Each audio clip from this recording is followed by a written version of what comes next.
All right, welcome in to Main Event Fantasy. My name is Nick, aka Perfect 216. Ready to have another good night of fantasy football drafting right here on Underdog Fantasy.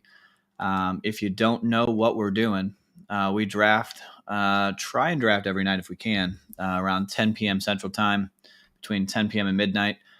And we're drafting on Underdog. It's my favorite place to draft. I do draft on other places on occasion, DraftKings, etc. But we like drafting Underdog. It is best ball drafting, which means you draft your team and there's no time commitment during the regular season. So all you're doing is drafting and the best players play. So you can draft hundreds of teams. I've been doing this for 4 years now on Underdog specifically, and been drafting fantasy football for years in your redraft leagues and dynasty teams, etc., and having a great time doing it.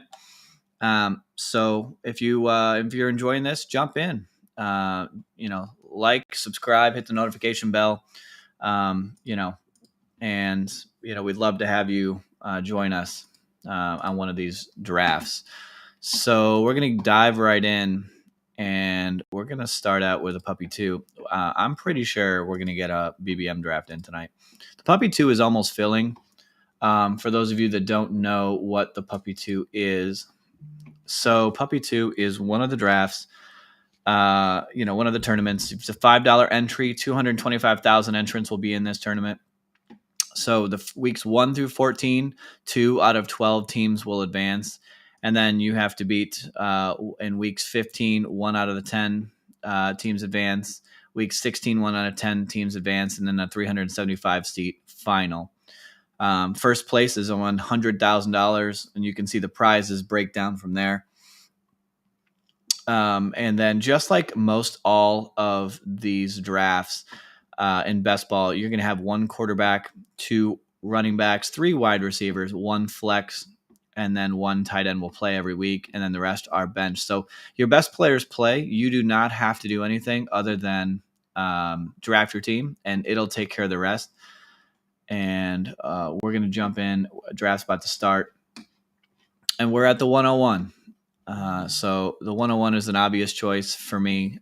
When you get it, don't second guess it. Ja'Marr Chase is the guy.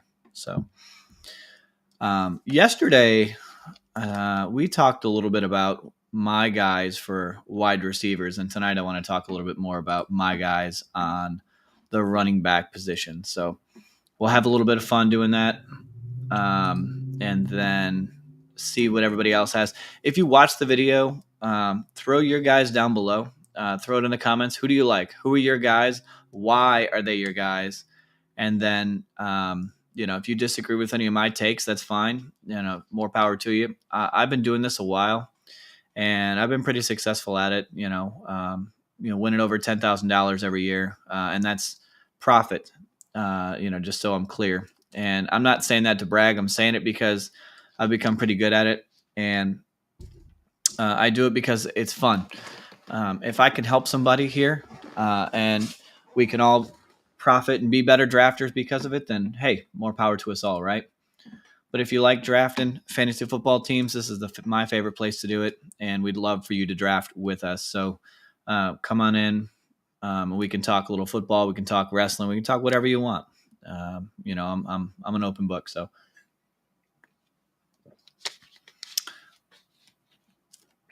here in the first round, I don't like to talk about my guys in the first round, mostly because the first round is pretty much you take them all, unless you have a guy that you really feel strongly about one way or the other. But you just want to mix up the first round. You want to get a little piece of everything. You don't want to be out on anybody in the first round, is my general advice. Some people believe in the Madden curse and they're avoiding Saquon Barkley.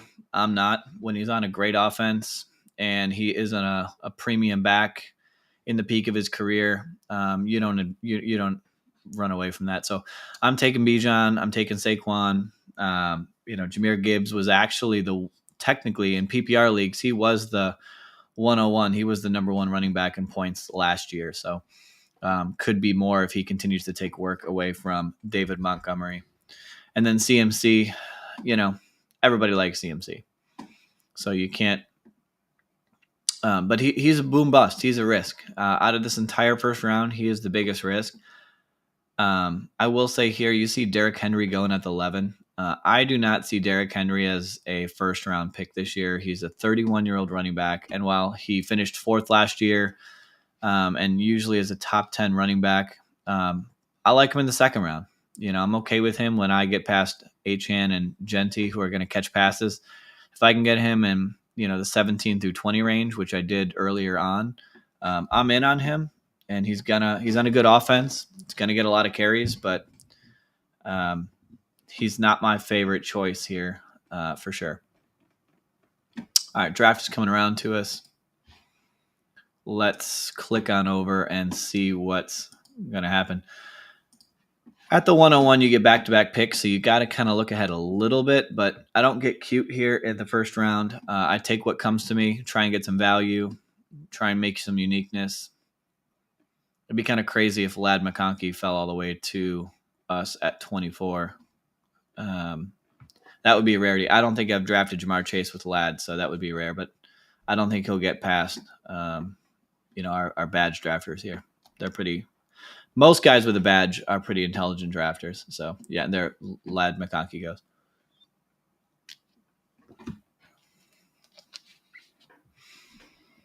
And McBride goes. So, I'm going to not get crazy. I'm just going to take, Jonathan Taylor here.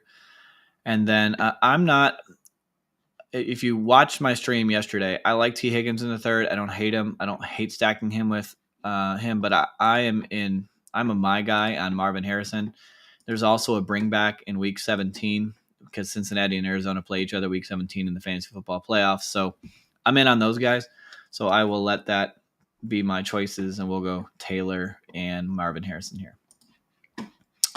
So with Taylor, let's just talk a little bit about Jonathan Taylor here for just a second. So if you look at him, he's kind of a he's been with the Colts for the last 5 years. This is going into the 6th year. His rookie year, he was ranked 6th in fantasy points. Then he had that huge breakout year in 2021. And then you had injuries where he only played 10 and 11 games in years 2022, 2023. And then people were undervaluing him. And then last year, he only played 14 games, but he's still ranked 12th. I feel like if you can get a healthy year out of Jonathan Taylor, he feels like an easy top 10 pick in an offense that maybe will continue to improve. His snap share last year was 80%. So, I like him where he goes, especially when I can get him down here at the 1-2 turn. It's my favorite place to get him. And so we'll definitely enjoy taking him where he is. So first round, I don't have a my guy. I'm not going to be overweight on McCaffrey because he is boom bust with injury, et cetera, et cetera. I was pretty clear. I like Henry, but I like him in the middle of the second, so I won't be taking him in the first. And then when I look at the second round, I'm in on Genty and Achane. I want more of them. I don't have enough Achane. I'm not really a Bucky Jacobs guy. I'll get some of them, but when I look at this round, my guys are going to be Achane and Genty here. Some people will say, why those guys? They have pass catching ability, in offenses that Miami could return and become a very powerful offense. And then when you look at the Raiders, some people think the coach speak is they're going to mix it up and put more in. Look back at what Pete Carroll did with Marshawn Lynch. I mean, he rode him, like crazy, 300 touches some seasons. And I think he knows what he's got here. He's got a workhorse running back and a team that's not necessarily known for, slinging it. I mean, I think you're going to get Geno Smith is he's a decent quarterback. He's an upgrade from what they have. He will be a guy that takes care of the ball, can make some plays, but he is a game manager. He's not Patrick Mahomes. So I think they're going to want to lead their offense with Genty. And so I think he's a great pick here. I want to talk more about him in just a second. But let's see how this is coming around to us here as the draft returns. Borracho. has on the board. Mike Evans goes at 45. That's good value. He's normally at 39. You're going to continue to see Rashee Rice fall. It's interesting because I think he's going to keep falling until they find out how many games he's going to be suspended. I personally think it's going to be 6, and I think it'll be at the start of the season. So we'll see how that plays out. Devonta Smith goes at 46. And then Jalen Hurts goes at 47. So this is interesting. I kind of want to take Rice here. I'm going to take Worthy for sure. I kind of want to take Rice here, but man, I'm not sure if he's done falling yet, honestly. So I'm going to take Worthy and Jameson Williams, and I'll let someone else play the Rice game. But I want to go back to Ashton Jeanty for just a second. When you look at Ashton Jeanty, something to consider is obviously he's a high usage guy. He's a back who's going to get a lot of high volume projected. People look back to last year or they think about Bijan Robinson, high draft capital. 2023 he was not exactly an absolute breakout, by any means, but people thought he would be. And I think they're scarred by that. But he was still in his rookie year ranked 9th in fantasy points in PPR. And then last year he was 3rd.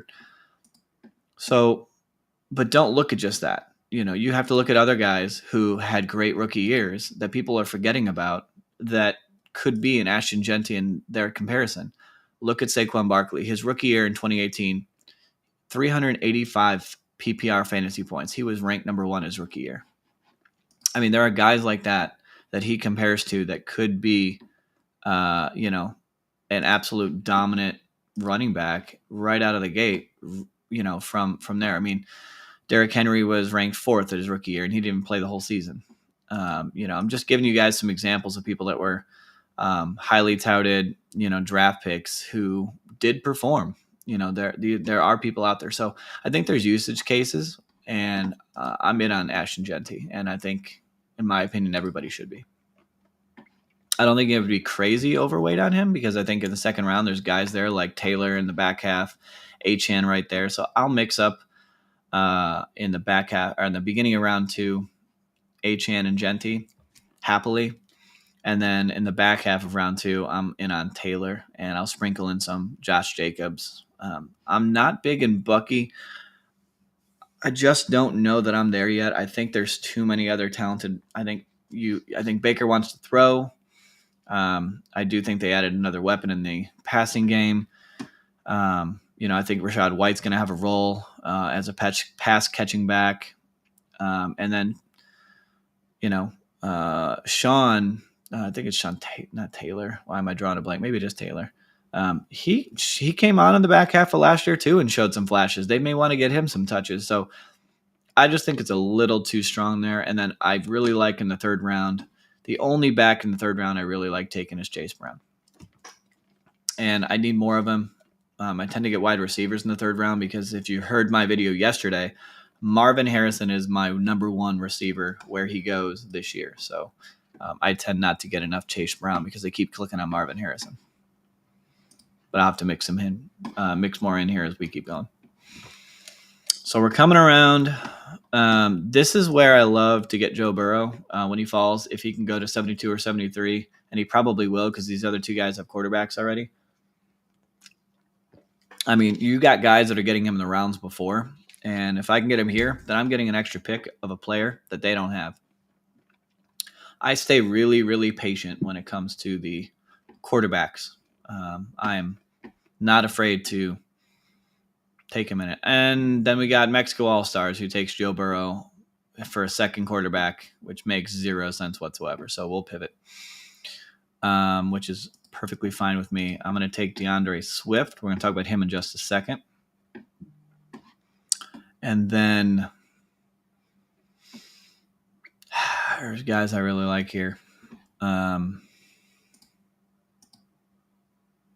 Since this is a running back show, I'm going to take Pacheco here. Now, the thing about Pacheco is interesting is there's a little bit of boom bust with him too, but he's on a great offense.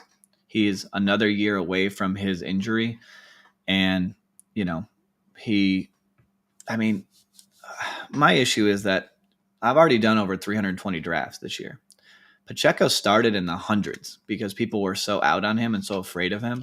So I've got so much of Pacheco in the hundreds, and now I'm getting him here at 73. So he keeps moving up draft boards, but I want to get him before he gets too high to where I just don't feel good enough selecting him, where it is.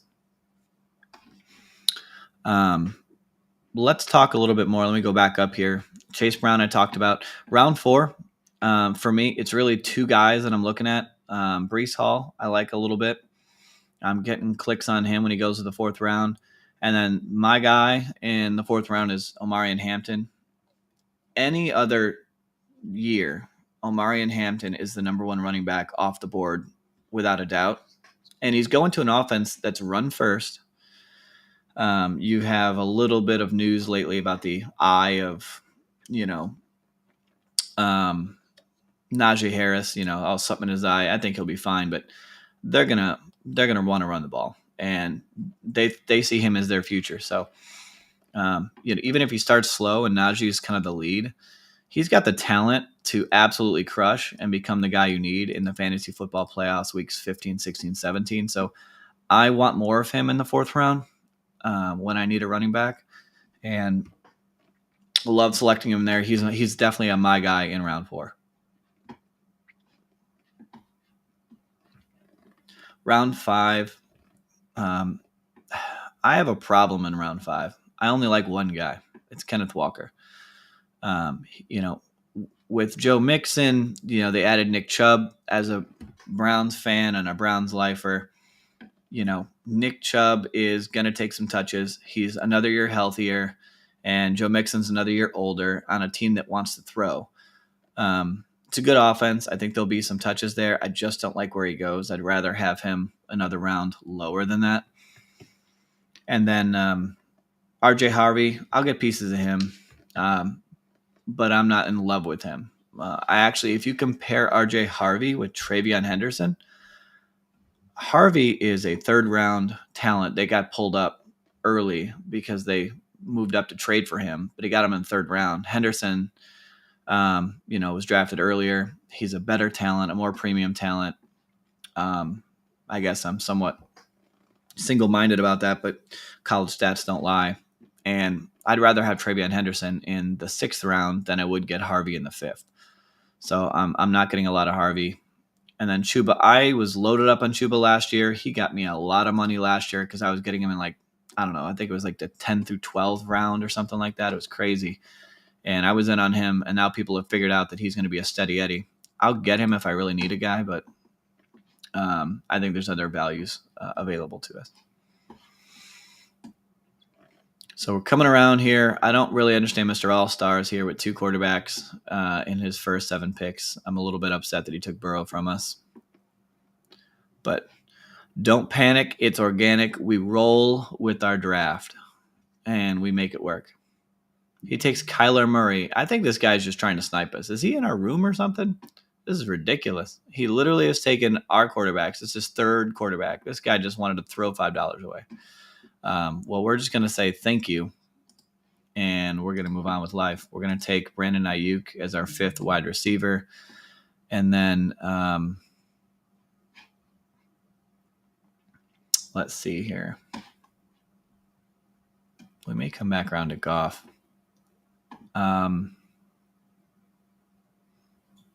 You know what? We'll just take Brock Purdy here and not get cute in case this guy wants to get a 4th quarterback. I don't know. This guy's getting kind of weird. I mean, when you look at this guy's team, he's got Hurts, Burrow, and Kyler Murray. It doesn't make any sense at all to me. So, he did pair up, I guess, 2 of them. But I don't really understand what this guy's doing. So, as a badge drafter, this guy just took $5 and lit it on fire. What a waste of money. And that's okay. If he wants to throw $5 away, that's fine. We'll take it. We'll let him, give us some other gifts, and we will do it a different way. And we'll take $5 and turn it into $100,000 while this guy's throwing his into the trash can. because that's what my man's doing. All right, let's go back up here. Fifth round, we kind of talked about that. Sixth round, I like to spread out the love here in the sixth round. The guy I'm least in on is Caleb Johnson. I know that they're going to be a run first offense in Pittsburgh, or at least they like to be with their coordinator. But Aaron Rodgers is probably going to want to throw. And honestly, I think Johnson, he doesn't have that high draft capital. And Jaylen Warren shows that he's got some talent. And that's a guy later in the draft in rounds 8 and 9 that, I'll talk about in a second. I'm all in on him. So I don't tend to get a lot of him. I'll sprinkle in Kamara, Connor, talked a little bit of Henderson. I don't have a lot of David Montgomery this year, but I'll get him if he's there and I need a guy. But DeAndre Swift in the sixth is my favorite pick, sixth into seventh. Him, Pacheco, right there where I got those two. I love grabbing those guys. I think they're on good offenses. Swift is reunited with Ben Johnson. And with Swift, let me see if I can pull up a little bit of stats here just to kind of talk through some of it about his career. He's not been a guy that's really been a top 10 fantasy player ever, even when he was in Detroit. But a lot of that had to do with health. He's not played a whole season. The first time he played a whole season actually was last year. He played 17 games, and he was still ranked 19th. But he's shown that he can win you a week. And they haven't done anything special. They've gone out. They got Roschon Johnson still. And then they got another guy who I don't know that he, with his draft capital is really going to be a threat to him. So I think Ben Johnson wants to use him. I think he likes to use him in this situation. So I'm not too worried about it. I like Swift. Good pass catcher, has legs. I'm in on him.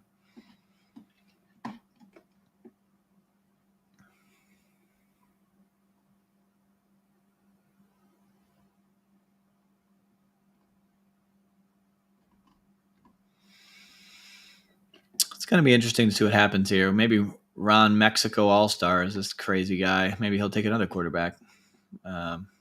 This guy's losing his mind.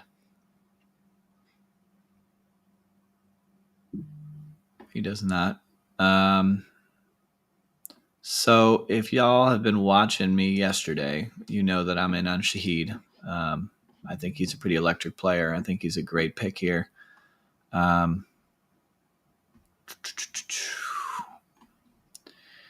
And then we're going to go ahead and get Zach Charbonnet. I like Charbs. He had a good year last year, showed some explosiveness on an offense. So I think that they've lost some pass catchers. I think they're going to want to run a little more. And it could be a 1A, 1B situation, as we go into next year. Someone needs to tell my man Ron that he's lost his mind, and I guess he just doesn't value money at all whatsoever. No, he does not. Let's talk a little bit about Zach Charbonnet for a second, and we'll take a look at how that compares to, he's in year 3 now. He's 25th in fantasy points last year, but when you look at kind of like last year's game logs, he does have a first place finish in week 14. He did have a 7th and 8th place finish earlier in the season. Whenever Kenneth Walker was out, his snap share is huge. 96%, 87%, 79, 80. So he's 75 plus, 80% plus when there's no Kenneth Walker. And that means if Kenneth Walker's down, this guy's going to be in the field. And when he's on the field, he can score you some points. And he does it not just in rushing, but he also does it in, in the passing game. So who knows how it's going to change because their offense is shifting. And I like to get pieces of him. I'm not overweight on him. He's not a my guy, but I do like him. I liked him more last year because he was going further down the boards last year.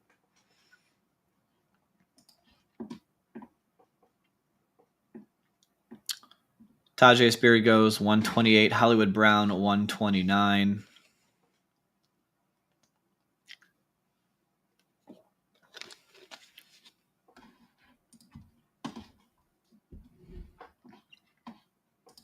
Javonte Williams, 131. Money Marv over there at 132. I mean, there's some disgusting draft selections. Listen, if Marvin Mims is the guy you need to win fantasy football this year, I'm probably losing because I have so little of him.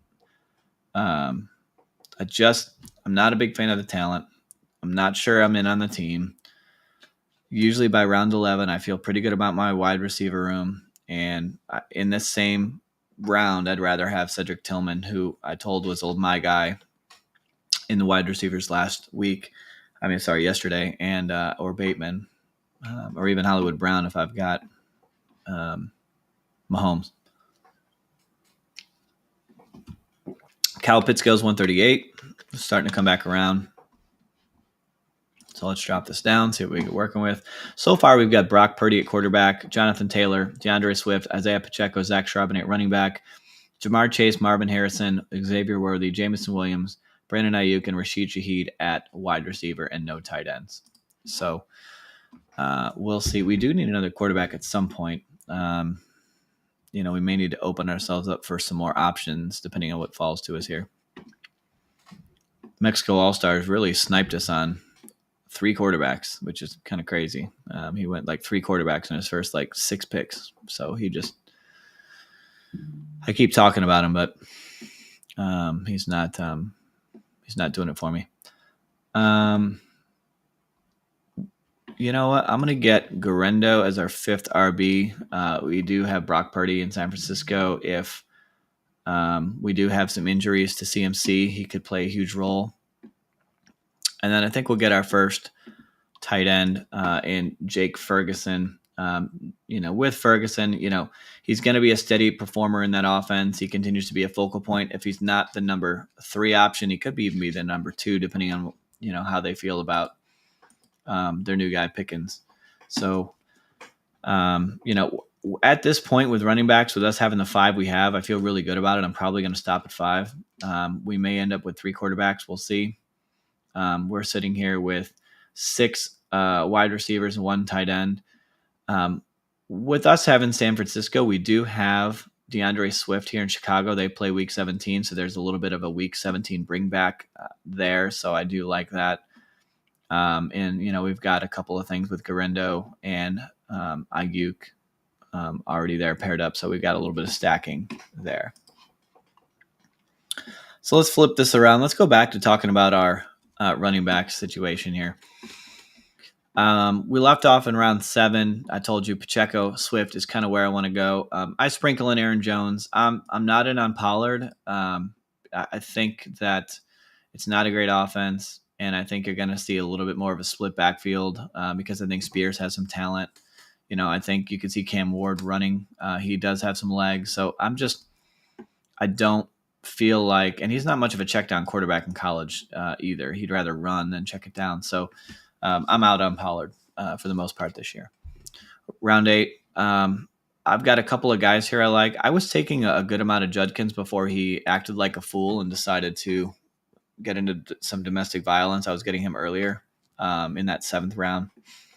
But here, I like Brian Robinson Jr., and I love Jaylen Warren. So round 8, Jaylen Warren is my number 1 target for sure, followed by Robinson, and then I will sprinkle in a little bit of Mason. But Warren's my guy. He is my guy in the running back room at round 8.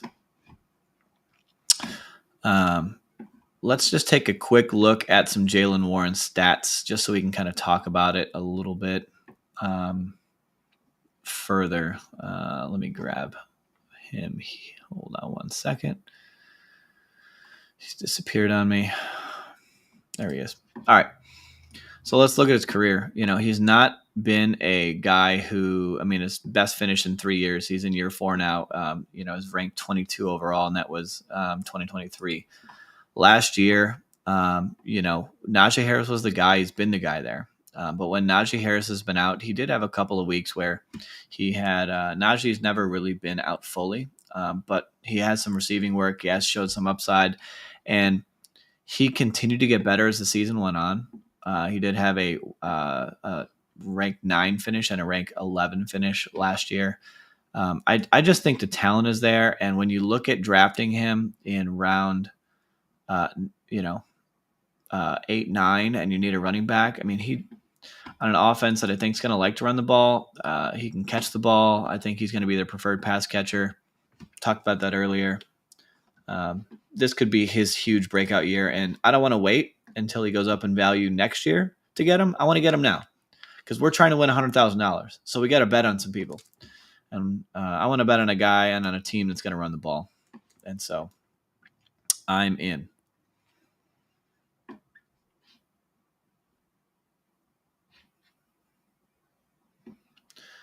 All right, we're coming back around. I'm probably going to end up with 3 quarterbacks here. I don't love just sitting with Brock Purdy. So we'll see how this plays out.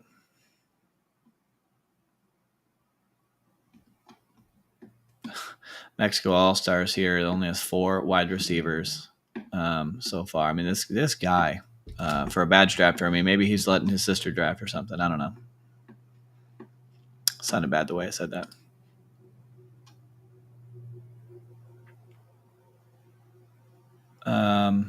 We'll definitely take Sam Darnold to open us up for another stack he does pair with. I guess we can call it a pairing of Zach Charbonnet. He's not really their pass-catching guy. And then I'm going to go –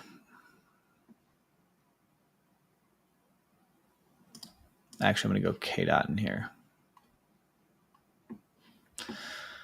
So when you get down here and later in the drafts, you can get a little bit more scroll down. You can, mix things up. I tell people once you get to round 14, 15, you can get a little bit cute is what I'm going to call it, and try and get some guys you believe in, mix things up, get some correlations when your teams. It's not a bad way to do it because you want to, down here, you can bet on some guys if you'd like, if you got some strong bets. But it's less likely that the ADP really matters because it really gets all over the board.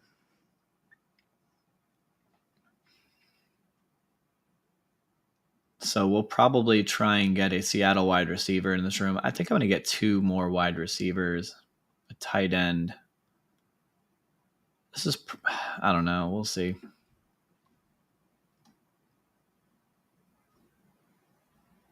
I'm definitely stopping at 5 running backs. Feel really, really good about our running back room. Feel pretty darn good about our wide receiver room. If we wanted to, we now have, we don't really have that. So we can do a Tyler Shuck with Shaheed here. Might not be bad. And then we could even do pairing him up if we want to get our next tight end to be Juwan Johnson, get a double stack there. That might not be bad. New Orleans does play Tennessee in week 17. We don't have any Tennessee, so there's no real bring back there, but there could be some correlation at least. And then wide receiver wise, we can go and find ourselves a Seattle player. When we look at Seattle, you've got JSN and Cooper Kupp, who we know are going to be involved. And then after that, you've got a little bit mixed. You've got a rookie, Torrey Horton, and then you've got MVS, who could get some spike weeks. And then you're talking about Ricky White and Jake Bobo. I mean, take some shots here. I like MVS. I like Torrey Horton. I think both these guys could have some value. I've gotten probably more MVS, but I like to sprinkle in some Tony Horton as well when I get Seattle. I'm going to do MVS here. I think is going to be our choice pool. Just queue them both up. It's coming back around. We're 7 picks away. We have 3 picks to go. So when we look at the 3 picks, we're going to get a quarterback, a tight end, and a wide receiver and call it a day. And we'll do a 3-5-7-3 build. And we'll feel pretty good about it. Not great. We could feel a little bit better if these quarterbacks would have worked our way, if Mexico All-Stars here didn't lose his mind. But that's what happens. I had a buddy today say that underdog drafters are sharper than DraftKings drafters. And I normally would agree with that. But then you get into drafts with guys like this, and you're questioning their sanity. At least I am. They're making me question my own sanity a little bit here. Takes Wilson. So we'll just finish off our quarterback and tight end room, and we'll let the Seattle guys come back to us. So our team is Brock Purdy, Sam Darnold, Tyler Shough at quarterback here. We've got at running back Jonathan Taylor, DeAndre Swift, Isaiah Pacheco, Zach Charbonnet, as Isaac Guerendo. Wide receiver, we have Jamar Chase, Marvin Harrison, Xavier Worthy, Jameson Williams, Brandon Ayuk, Rashid Shaheed. And then at tight end, we have Jake Ferguson, Cade Otton, and Juwan Johnson. We did pair up Shaheed and Juwan Johnson with a double stack with Tyler Shough. Sam Darnold is paired up with, I guess you can call it Zach Charbonnet, and then we will grab a Seattle receiver here with our last pick. And then we have Brock Purdy paired up with Guerendo, and then Brandon Ayuk. So we've got our stacks. We do have a bring back with Chicago and San Francisco here because DeAndre Swift does play San Francisco in Week 17. Seattle, we don't have any Carolina. They play Carolina in Week 17, so we don't have any bring backs there. And then New Orleans, they play, just making sure I got this right, try to memorize it all, Tennessee. I said that earlier, and we do not have a Tennessee player, but that's okay. You don't have to force a bring back. You don't have to have double stacks or anything like that, but you do ideally want to at least have one pass catcher with your quarterbacks. And me personally, I really like getting one wide receiver and their tight end if I can. It's just my personal preference, but you don't need that. But if you're looking for what to do, this team is pretty well put together. If you're looking for what not to do, just look at Ron here, who drafted the number 2 spot because, Ron just threw $5 into the garbage can and said, I don't need it. I'm here. It's almost 11 o'clock at night, and I don't care about $5. I'd like to just sit around, click on some buttons, and throw $5 into a trash can. So maybe instead of Ron Mexico, you can change your name to Ron Burgundy or something like that. Because you're drafting like him, like a clown. Somebody tell this guy he needs to join our stream, our channel, and come talk with us, and we can straighten him out.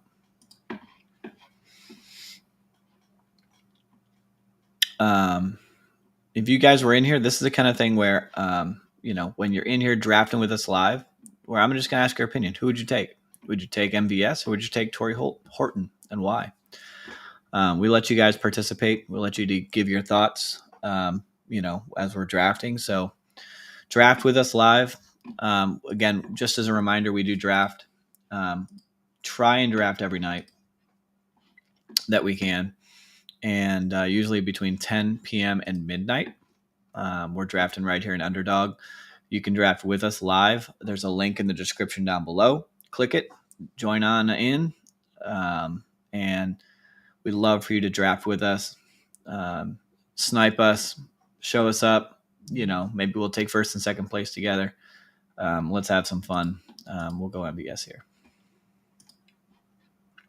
And we'd love for you to join and draft and talk a little bit of fantasy football and whatever else is on your mind. I'm not perfect. My name says I'm perfect, but I try to draft like I'm perfect. And so just be happy if you guys want to draft with us. I feel like we've got a good rhythm tonight. I did do some puppy twos off stream before I started. So we're going to get into a Best Ball Mania draft. Now, you can maximum draft 150 teams in this. I have already halfway through drafted 75 teams. If you look here, Best Ball Mania is the flagship contest. $2 million goes to first place. It's a $25 entry, 672,672 entrants. That does not change. Weeks 1 through 14, 2 out of 12 will advance. Then week 15 in the playoffs, 1 out of 13 will advance. Week 16, 1 out of 16 will advance. And then it is a 539-seat final to to get there. And then first place is $2 million, second place $1 million. There is some life-changing money here, guys. And it's not out of the realm of possibility. You got better odds of winning $2 million here than you do the lottery by far. So if you know anything and you pay attention to what I'm saying, you at least give yourself a chance to win. You know, if you don't have the money to spend and draft as many teams as I am, that's okay. Maybe you throw a dart in here and you spend some more money on tournaments like the Puppy 2. These are $5 entries, right? There are other tournaments that happen. There are other tournaments that will be around that are smaller. There were $3 tournaments. There was just a $1 tournament. You can get into these different ones depending on your budget, and there's still money correlating to win. And then you get some bigger, small entry tournaments, like only 2,100 will enter here in the big dog, but it's a $500 entry. I'm not in any of those yet, but we'll see if that changes. We will get into a Best Ball Mania draft here. We'll throw in, and this will be the first Best Ball Mania draft I've done on stream. So I feel like we're in a good rhythm. We're getting into training camp season now. I'm going to start drafting more of these. I would say, as we get through it in August, you'll see me drafting more of these live on stream. And this is where we're going to try and win $2 million. We hope you can join together and maybe be a part of this victory. And hopefully we'll show you the way, and you can come get the second place million. We'll go party together when we're all said and done. We're waiting a second here. It's starting to fill up. 7 people waiting. If you were live right now, this is where I'd say click in, join us, and you can join and be a part of this draft with us.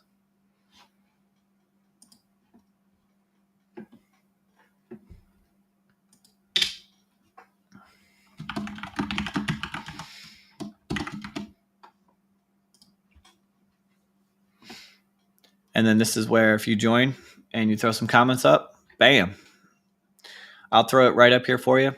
And, everybody can see your comment, when you join, so anybody can watch. And I'm not shy of hiding as long as it's, not out of the realm of question. We'll pop you up on the stream and let everybody know what your opinions are, because you're entitled to it. I'm not perfect, even though my name says it is. That is a little bit of a tip, by the way. If you're going to win $2 million, you have to draft like you're correct, like you're right. Like every pick you chose was the exact pick you needed to pick, and that you knew that that's what you should do.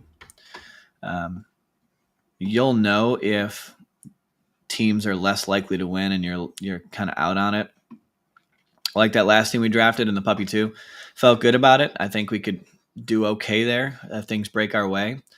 But we got sniped on 3 quarterbacks by a guy that, had no business being there. And, when stuff like that happens, those are ones where if we're sitting here in Best Ball Mania, it makes us feel less likely that we're going to win $2 million. Not out of the realm of possibility, but just doesn't make you feel warm and fuzzy.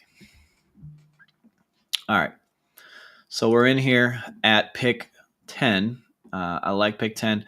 I did not get in the first 75 Best Ball Mania drafts a lot of back half picks. Most of mine were in the front. So I'm heavy on Justin Jefferson. I'm heavy on Jamar Chase. I've got a pretty good amount of the running backs, Barkley and a little bit of Bijan. I just haven't had a lot of drafts in the back half early on. And in the last 2 weeks, it's been crazy. Some on stream, some off stream, where I've been getting just mostly 10, 11, 12. And this time of year, I kind of like that because as the ADPs change, it changes usually in the back half of the first and into the second the most. So that's where I'm going to see some values coming around.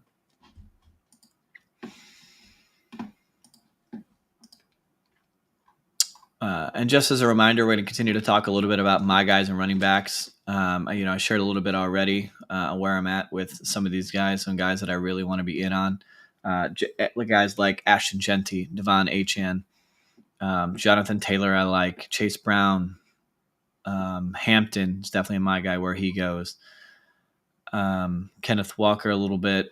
I'm not getting overly crazy in him. I like Swift, Pacheco, Brian Robinson. These are just some guys that I feel really good about where they're at. Jaylen Warren's I think he might be my most drafted running back. At the end of this stream, I will go in and show you guys where I'm at so far with my exposures and show you which running backs that through 300 plus drafts I have been predominantly taking. Bijan goes at 5. A little later for him. CMC at 6.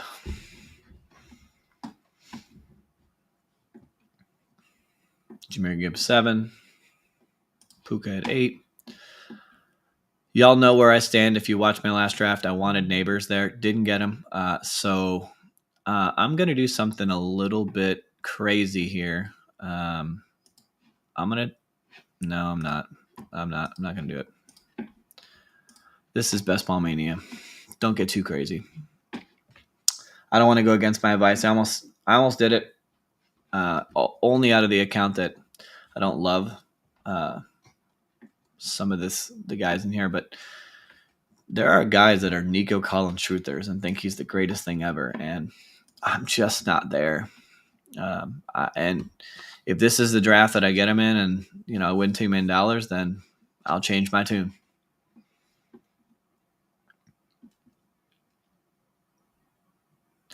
Right after us, Amon-Ra St. Brown goes. Brian Thomas goes at 12. Now we're into the second round.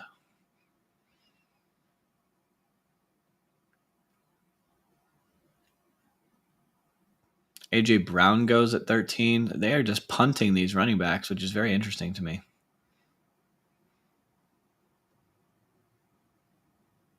So we're going to get a running back here at 15.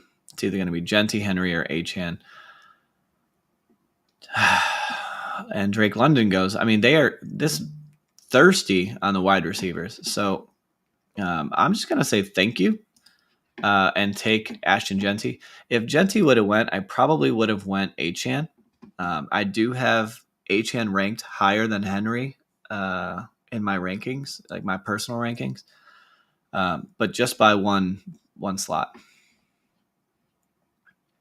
So we started out a Nico Collins, Ashton Genty start, which doesn't feel too bad.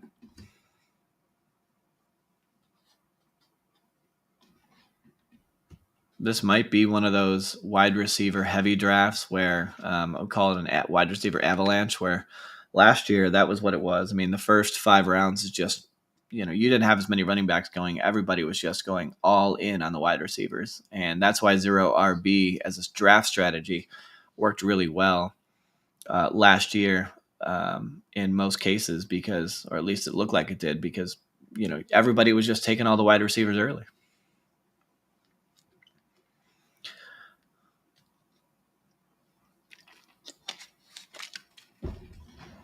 Bucky Irving goes at 23, Chase Brown at 24.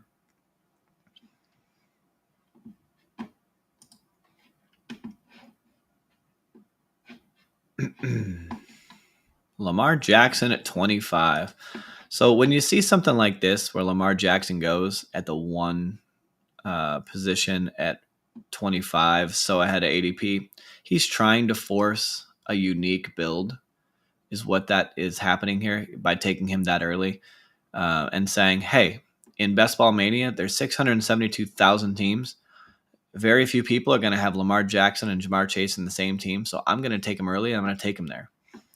I'm not opposed to that. If that's what you want to do, I think that there's nothing wrong with that in the 3rd round to do something like that.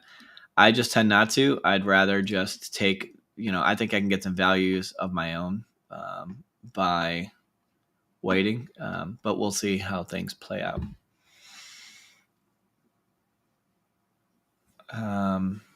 Evans goes, so we're either going to get Josh Allen or JSN, and JSN is the guy that comes down to us. Not really a huge ton of value here. I don't have a lot of him. Actually, in Best Ball Mania, in the first 75 drafts that I did, I have very little JSN, so it kind of feels nice getting a piece of him here at pick 34. It's going to come back around pretty quickly to us. I'm still punting Rashee Rice. There goes Worthy. He's really getting pulled up in drafts. I could have tried to do a Terry Jaden stack here, and try and come up with that, which I wouldn't have hated. I don't like taking Terry when I don't have Jaden Daniels.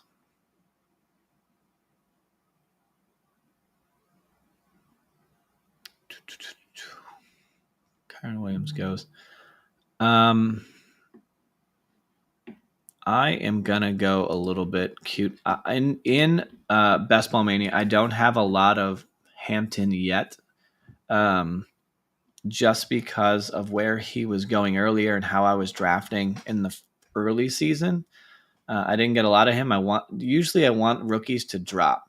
So early on in best ball season in April and May and post the draft, rookies are just the news. Everybody wants a piece of them, and so they're so highly drafted. And so I wait for them to fall. That way I can get them at a better value. Hampton has not really moved much. He's kind of stayed in this area for the most part. Whereas Ashton Genty was going at like the 105, 106, 107, and I got some of him there on occasion because I was in on him too. But now he's going in the second round pretty much almost regularly, and that's where I'd rather take him. So we started out Nico Collins, Ashton Genty, Jackson Smith and Jigba, and Omarion Hampton with our first 4 picks here.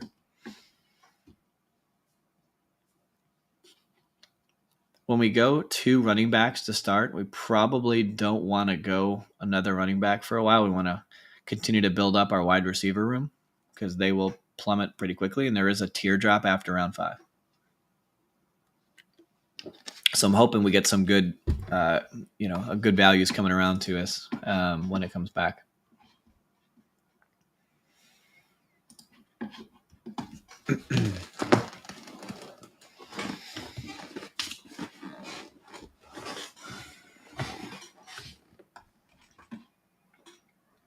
Zay Flowers goes at 4. At 48. And then Tet McMillan, 49. He did pair Zay Flowers with Lamar Jackson, but this is one of those things where he's really forcing it because Zay Flowers goes down here in the 50s, and he pulled him early just to make sure that they could stack it. He's giving up so much value just to try and create a unique team and a stack over there, and that is, I got to be honest with you. I mean, you can do that, and I'm not saying you can't win that way, but you're going to create some uniqueness there, but you give up so much value in ADP. And if you look historically, that's just not ideal. You want to get unique without giving up value. And there's ways to do that throughout the draft. I wasn't upset with what he did with Lamar, but when you pull up his pass catcher that way, now you're doing, you're just giving up so much ADP. All right, it's coming back around to us. Y'all know what I like to do here. I don't think he's going to be there. Yep, Rome goes. I would have taken Rome there. We're going to have to definitely get a wide receiver and then see what comes back around. There's just so much, so many running backs that are going to be available here, and we don't want to get too far behind on our wide receiver room. So we'll take Chris Olave. He is the number 1 in New Orleans. You have to be aware of his concussion situation. But if Tyler Shuck is any good, if that offense is any better, and Olave stays healthy, it could be a great pick here with where he goes. And not to mention the fact that, they do play in a dome, which means, they're more likely to air it out without dealing with the weather. So there's some advantage there.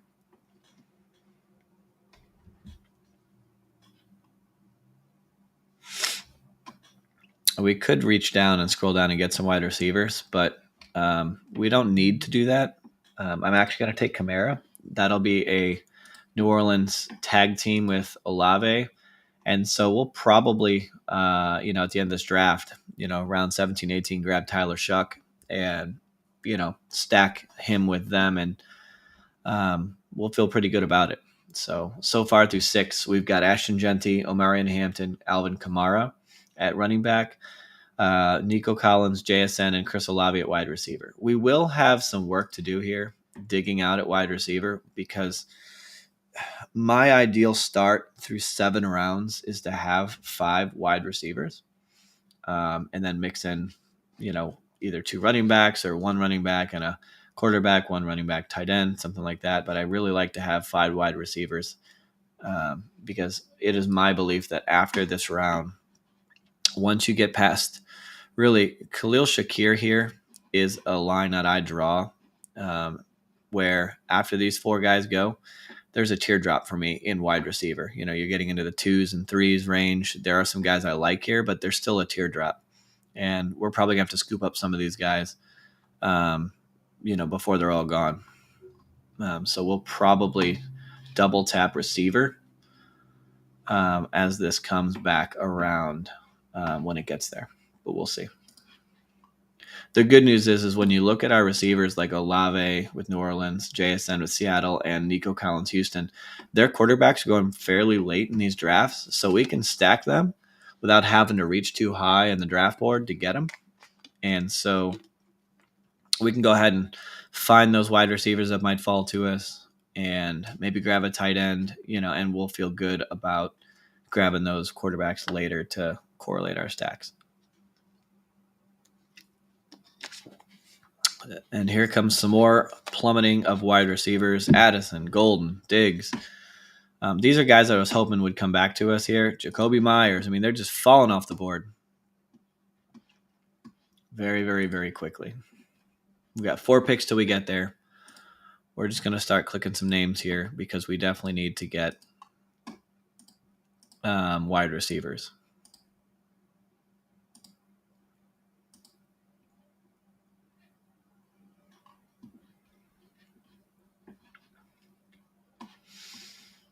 One pick away. All right, so we can do a couple things here. We'll just grab the top at ADP and Darnell Mooney for now and see what comes back to us at 87. Darnell Mooney is our 4th wide receiver on the board. I don't have a lot of Mooney, especially in the first 75 picks in best ball, so it doesn't feel bad grabbing a piece of him here. This feels like a team to me of guys that I don't have a lot of so far in Best Ball Mania for the first 75 drafts that I did. So getting some of these guys feels good to continue to give us more options.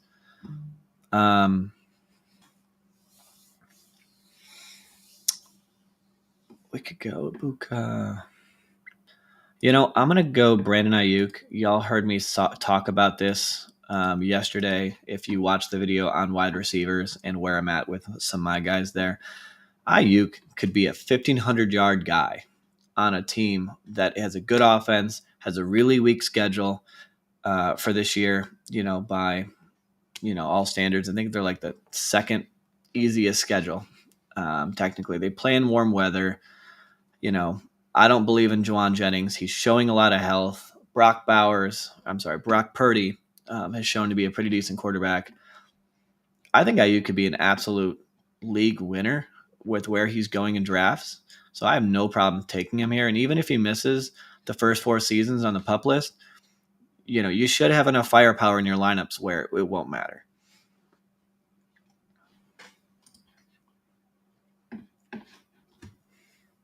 I was getting more of Michael Pittman in round 9, where he was going earlier, and he's moved up the boards. He was going in round 9 in the first half of drafts, and people have smartened up and realized, hey, this guy's a number 1 in their offense. Why is he going around 9? Meanwhile, people are taking Ibuka, who is the 3rd or 4th option in Tampa Bay's offense, right at the same place. So I'm not following the logic there. Travis Etienne goes at 99. He's an interesting one. Former teammate of, our guy T-Law, Trevor Lawrence there.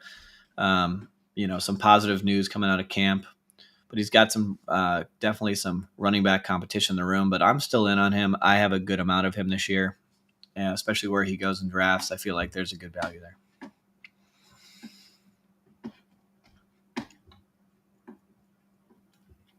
All right, coming back around.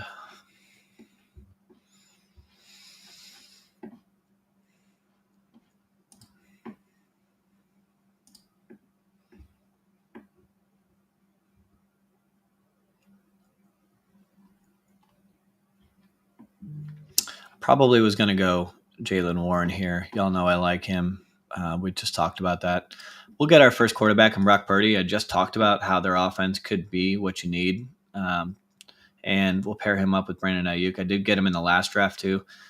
And that's okay. We'll keep this train rolling. And we'll see what comes back to us here. We'll scroll down just a bit and see if there's something I don't want to miss. But I don't want to get too cute and I don't want to scroll too far.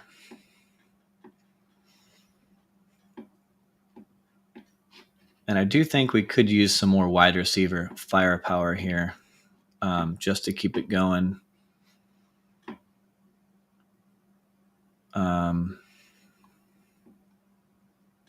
Nez here goes Burden. We're going to go Bateman here as our wide receiver 6.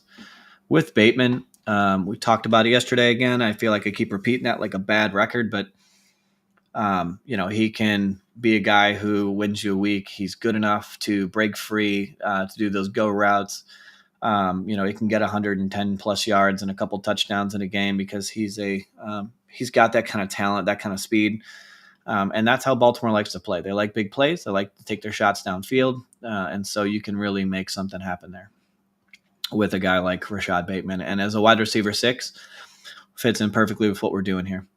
So far, we've got Brock Purdy at quarterback paired up with, we do have Ayuk in our wide receiver room. At running back, we have Ashton Genty, Omarion Hampton, Alvin Kamara. Wide receiver, we have Nico Collins, JSN, Chris Olave, Darnell Mooney, Brandon Ayuk, and Rashad Bateman. And then we are punting tight ends right now. I don't know if that's necessarily been the plan, but for me, tight end is a position where I will get some early tight end guys, but that's the position I least feel like I have to get an advantage in, so to speak. It's just proven over time that it may not be the position you need to win because you can get the points later. But it's a lot harder. I mean, you can't make up if you don't get the points of wide receiver. You got to start 3 at minimum. You could start 4. You only need 1 tight end. So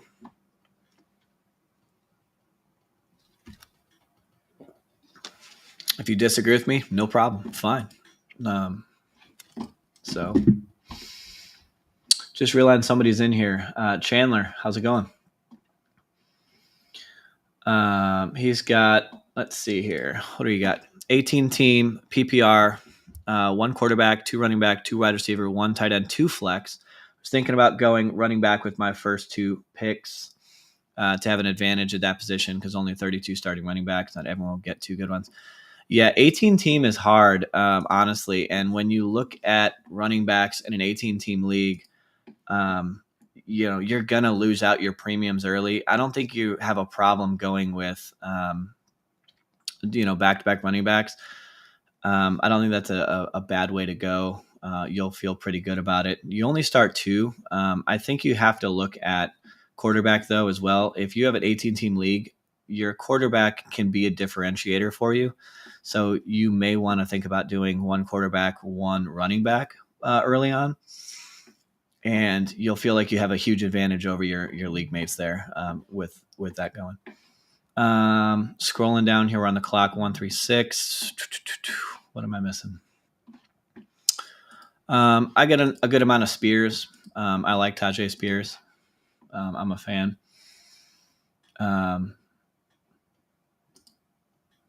I see, just seeing this now. So you're looking at pick 3, considering CMC. I think there's other options there at pick 3 that you might want to consider other than CMC that early in the draft. But he is a boomer bust guy, and my advice, always when you're playing in leagues is at least how I play. I'm playing to win. I'm not playing to lose. So if I finish first or 18th, that's it. Like I don't want to finish fourth and be proud. I want first or last. Like that's kind of where my mind tends to go. Let's see here.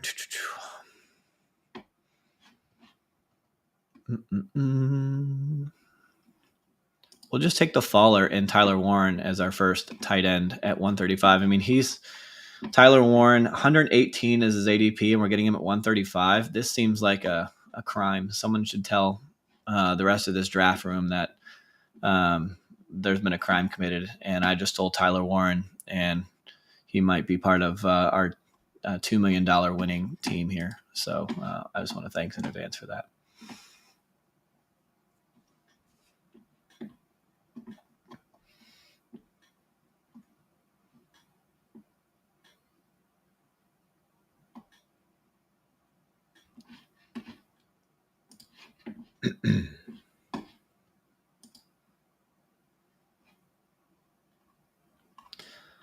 All right, so far we are Brock Purdy at quarterback, Ashton Genty, Amarian Hampton, Alvin Kamara, Tajay Spears, wide receiver Nico Collins, JSN, Chris Olave, Darnell Mooney, Brandon Ayuk, Rashad Bateman, and then at tight end we have Tyler Warren. We do need to, we're going to be looking at some quarterbacks coming up here. Probably going to grab a Seattle and New Orleans, as we get a little further in. So we'll probably be getting quarterbacks down there to stack with our guys. So, we can look at maybe just one more running back. We'll get two more quarterbacks. This is probably going to be a 3-5-7-3 build. And I like that build. That build feels good. It's pretty solid. I normally, if I get an early quarterback, you're only going to get two and use those spots for another wide receiver usually. T-Law finally goes at 147.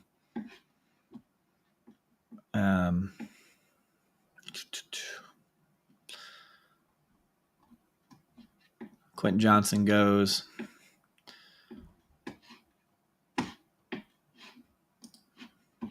Jaden Blue goes. I think we're probably going to go. Let's queue up some guys that I like.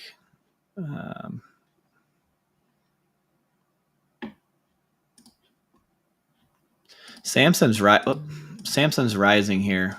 I guess we're on the clock. We'll take Austin Eckler, and he'll be our last running back probably of this draft.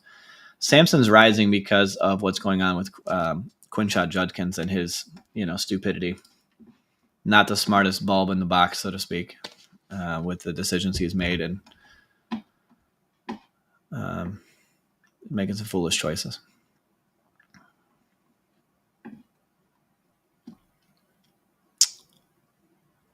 Let's see here. Nez is going Cam Ward. It's interesting to me that a lot of these quarterbacks are falling. I am going to grab our second tight end here. I'll grab Hunter Henry. Might even be the second option in an offense that's trying to figure out who they are. Very talented wide receiver. Tight end. So we'll hope when we come around here that Sam Darnold is here, to pair up him with JSN. And I'm feeling pretty good about this draft, the way it's working out for us. Jalen Wright goes. I've got a lot of Jalen Wright. I know we talked about this being a running back draft, and as I kind of shared earlier where I was at in the first 10 rounds in terms of my guys, down here in the back of the board, there are guys I click more. Jalen Wright is one of them. He's on an offense where they lost somebody and they didn't really draft anybody high. I think it was 6th round on Ali last year. In the draft this year. So he's not exactly going to be a guy that you get scared of. Jalen Wright did show some flashes. He can catch the ball. The camp news was that he put on a little bit more muscle and weight to be a little bit more durable. And the guy is fast. So I think that they like that kind of player. Mike Gesicki goes.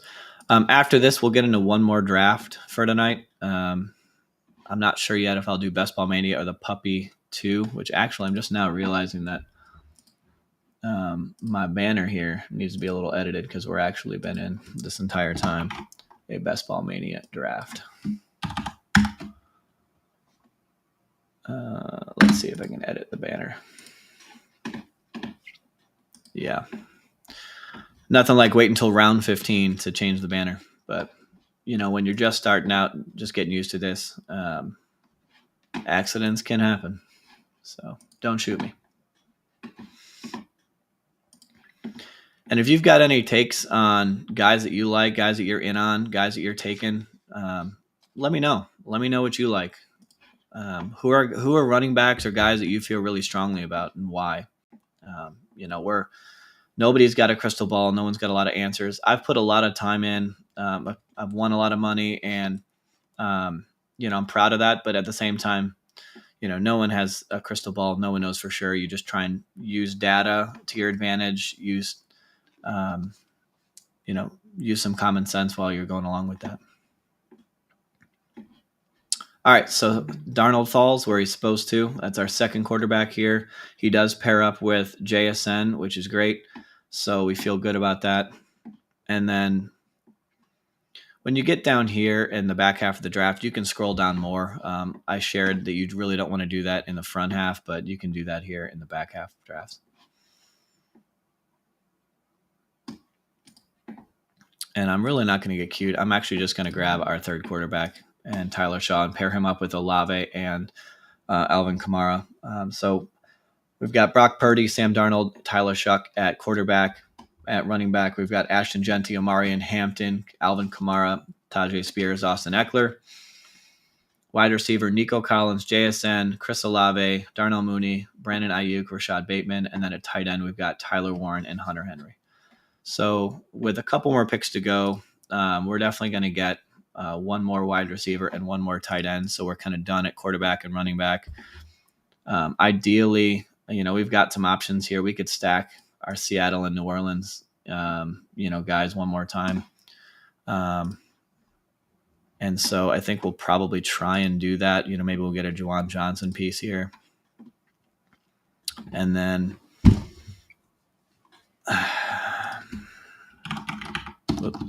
see if I can type much today. When you're going down here and taking shots at guys in the 17th, 18th round, these guys are going to get some targets. Cooper Kupp may not even stay healthy. And so you've got a couple of guys. You've got a rookie in Torrey Horton and MBS that I talked about earlier that pair well, and they're going to get some snaps. You're taking shots at guys, right? You're taking chances on guys that might have a role in offenses that need to throw or need to play. And, if you get any kind of points out of a guy who's a round 17, 18th pick, then that's huge value on your team when you're trying to win $2 million. And they might be the guy you needed. If Johnson goes, I'm actually going to take Sanders.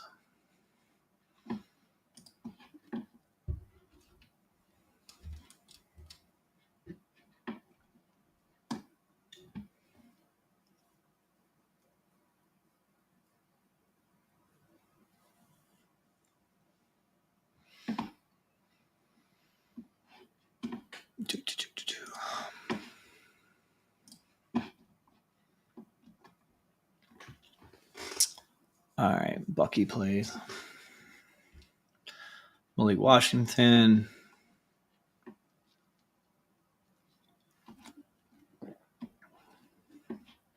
All right, we're going to go ahead and get Juwan Johnson. And then our last pick, we will grab one of these Seattle guys for another double stack there. And we'll feel pretty good about our team. And we'll recap this at the end. This is not my favorite team, but what I really like about this team is there's a lot of guys that, again, I've already drafted 75 Best Ball Mania teams. I'm halfway done. And there's a lot of guys in this team that I don't have a ton of yet because of the way draft boards fell in the first half of the year or the drafting season, if you will. And so it's really, really nice when I get some shares of guys that I don't have a ton of. Feels like you're doing the right thing here. And I'm going to grab MVS. So we're done here. We've got a 3-5-7-3 build. Just to recap: Brock Purdy, Sam Darnold, Tyler Shuck at quarterback. Running back: Ashton Genty, Omarion Hampton, Alvin Kamara, Tajay Spears, Austin Eckler. Running back: Nico Collins, JSN, Chris Olave, Darnell Mooney, Brandon Ayuk, Rashad Bateman, and MVS at wide receiver. And then Tyler Warren, Hunter Henry, Juwan Johnson at tight end. We did correlate and stack Juwan Johnson, Chris Olave, and Alvin Kamara with Tyler Shuck. We've got Sam Darnold with JSN and MVS. And then we have with Brock Purdy, Brandon Ayuk. So got some stacks. It's not, again, my favorite team, but I do really enjoy how this team kind of played out, so far. So let's jump into another one. We'll get into another puppy too. So if you haven't drafted an underdog, these are best ball drafts, just kind of as a reminder. So best teams plays, no management during the season. This is a $5 entry.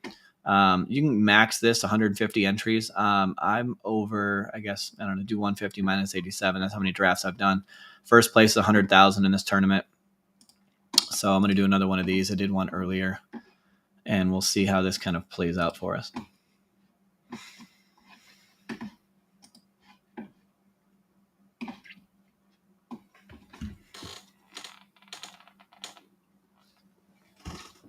After this draft is done, I will go in and show you guys my I'm over 325 teams drafted so far this year, and I'll show you my exposure rates on running backs so far, and we'll talk a little bit about that before I jump off.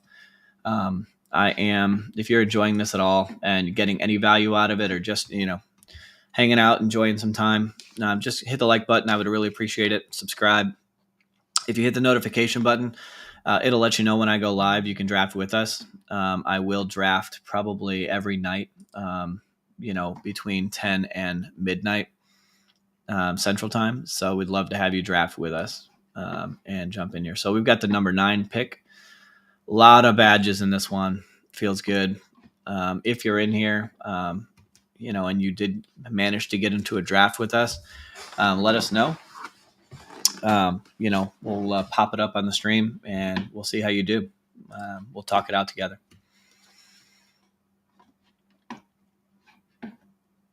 I've definitely been getting a lot of, the last 2 weeks, it's like everything's changed. I'm getting a lot of back drafts, 9 through 12, where I was getting a lot of the front in the first part of the season.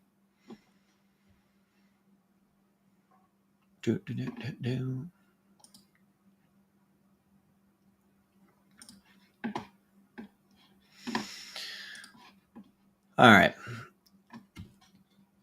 Let's try and win $100,000. I feel like I think it was three videos ago I did. I'm pretty sure there were some ridiculous values that fell to me, and I'm pretty sure that team could win $100,000.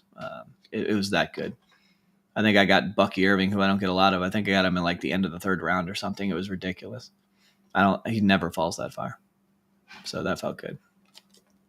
Did I just get into a slow draft? Is that what happened here? How did that happen? There are no slow drafts. Or did it turn us into a slow draft? Because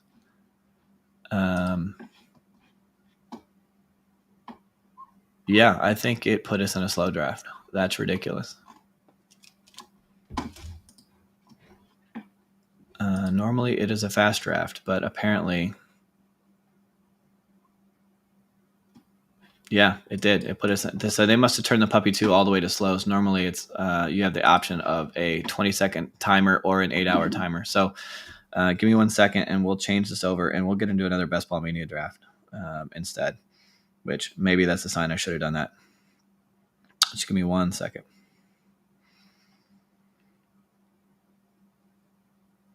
I do have some slow drafts that I've done that I'm waiting on, only because I wanted to get in the Dalmatian Um,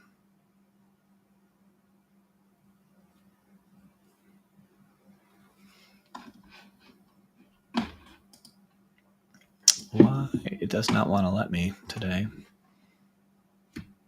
Sorry, bear with me, guys. All right, here we go. Let's do this. All right. We'll do another Best Ball Mania draft. And that's probably even better. Maybe it's a sign I'm supposed to do this so I can win $2 million.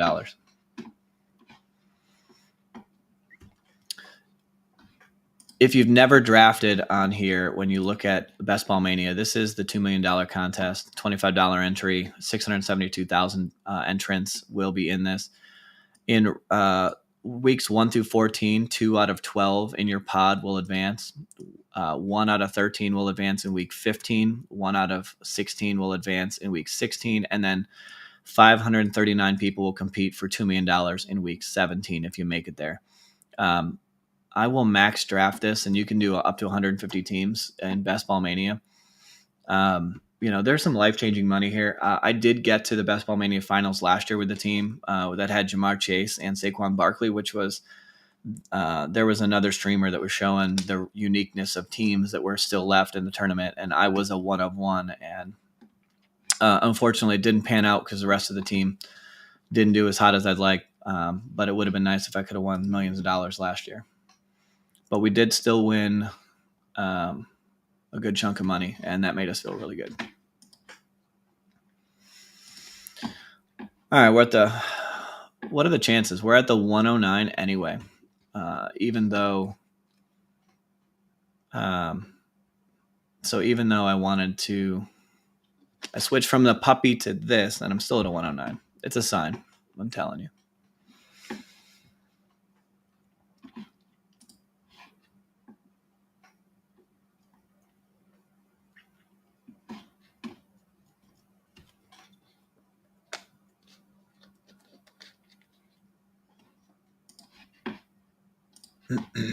All right, 10 seconds.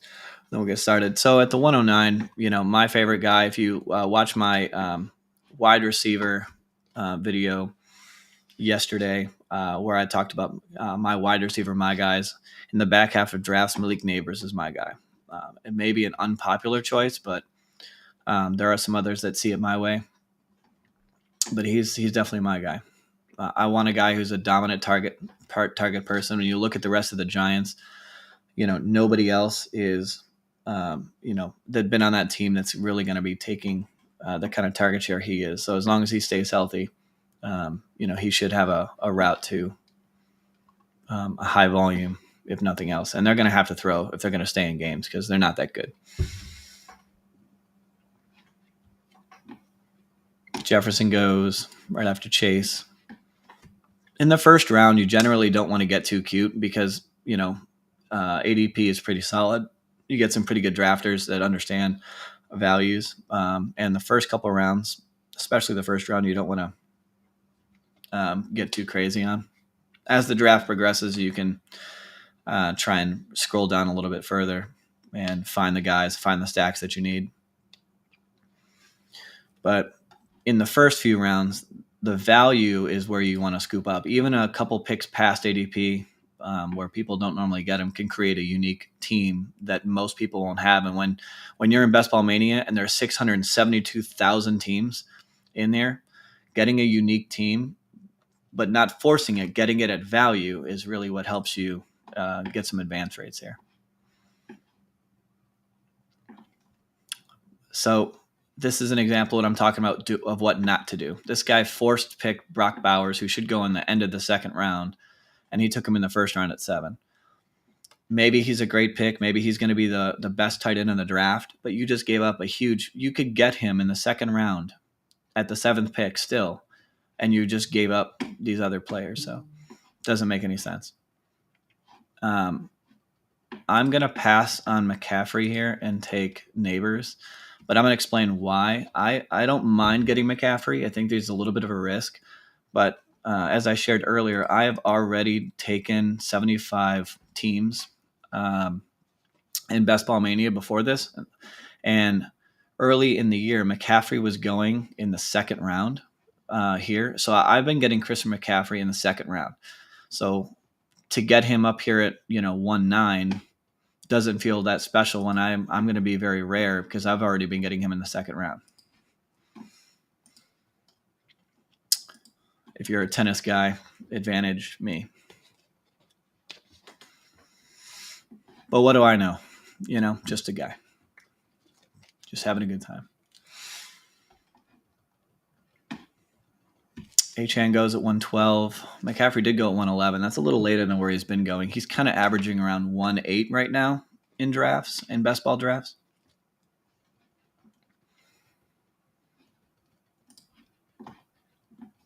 St. Brown goes at 14. So I'm going to take Drake London. Derrick Henry, I'm going to explain, similar to the Christian McCaffrey situation. I was getting Derrick Henry earlier in the year in picks 19 through 22, so taking him here wouldn't feel great. All right, so we have a guy who's just going to completely throw this draft off. Morgan here went back-to-back tight ends. Brock Bowers, Trey McBride.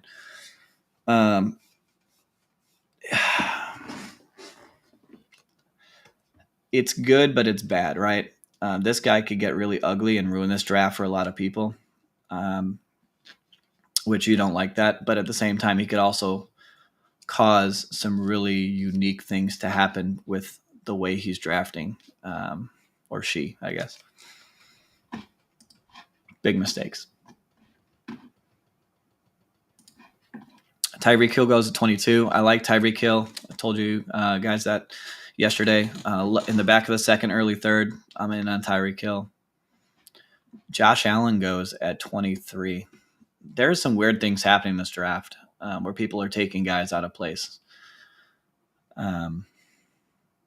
Don't agree with it, but I'm just going to say thank you when it gets to me, and I'll take the ADP. I'll scoop up some values, and these other people can take their $25 and they can ball it up and throw it in the garbage can, and that's fine by me. Let it on fire. I'm fine with that. Back-to-back Bucky, Josh Jacobs picks here. No problem there. It's pretty good. That's normal value. That's where they normally go.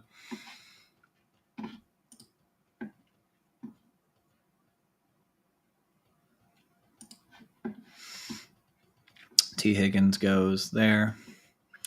I mean, I don't hate this, I guess, that you're trying to create something unique here. You're not giving up too much value, but normally he's going to go back here in the third. I guess if I was wanting Josh Allen, I really wanted to get unique, I would probably have taken, another player here at 2 and then took him here at the third instead, just to take a little bit more value.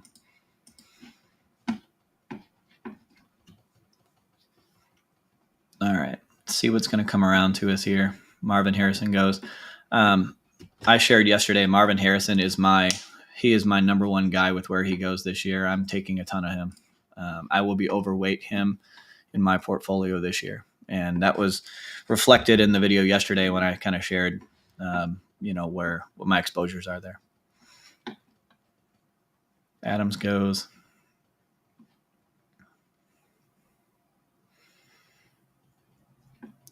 I guess we're going to. All right, we'll try something here. We'll get Terry. We're doing this with the hope that Jaden Daniels will make it back to us at 40 to stack. If it doesn't happen, it's okay. And if it does happen, that's fantastic. I almost got another share of JSN here. Breece Hall was in play for us here. I like him. If we don't get Jaden Daniels to stack back, I'm probably going to look for Hampton. But we'll see what happens.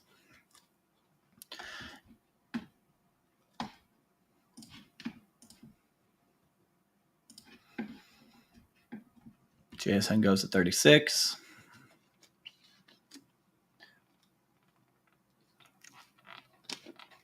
Hampton goes.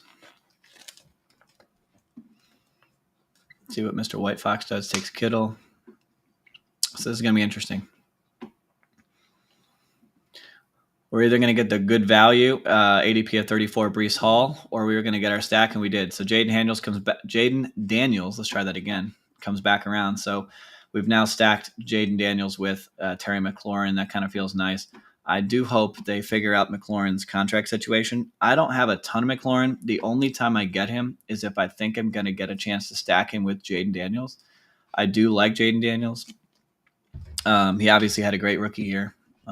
And I do want pieces of him. I don't know that I'll be overweight him, but I'll definitely be taking some of him.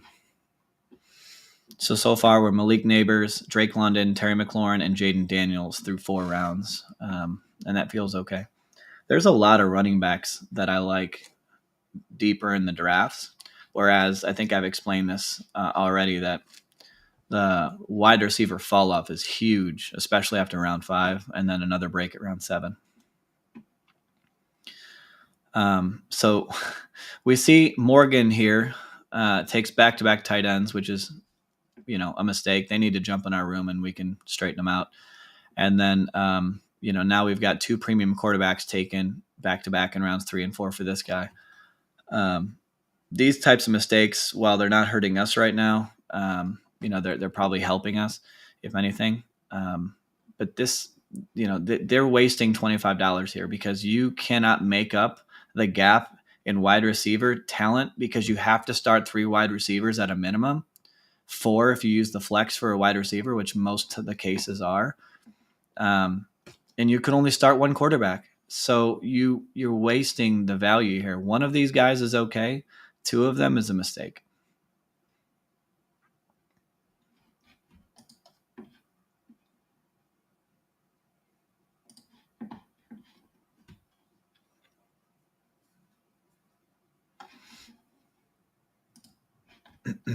Joe Burrow here at 49.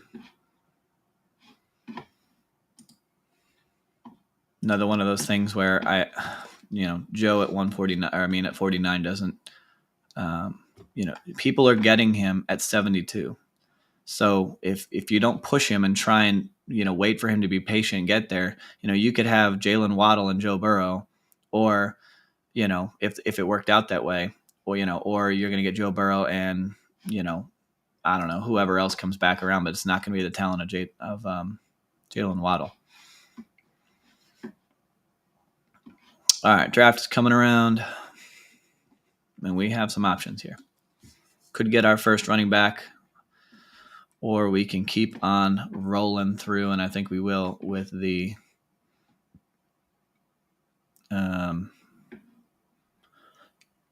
wide receivers here.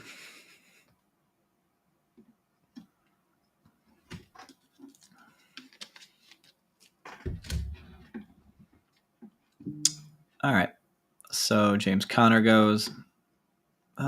We're going to go with... I'm okay with any of these 3 guys here, honestly. We'll go ahead and take Travis Hunter. We'll just take the value and keep this thing going. We are 6 picks away. Now we're going to get into some room where there are some running backs that I like here. My preferred running back in this range is Henderson. His talent profile over Harvey is stronger from the draft, better draft capital, better offense, shows more explosiveness, just, rated better. I do like RJ Harvey. There's nothing wrong with that, but I think Henderson is the better prospect. And I like to take chances on guys with talent, and talent wins out. Rome is a guy I have a ton of already, but when we're already 4 wide receivers in, I think I can kind of hold off here on getting Rome. So it's either going to be Henderson or Harvey, and I'm okay either way. I'm not going to lose sleep over one or the other.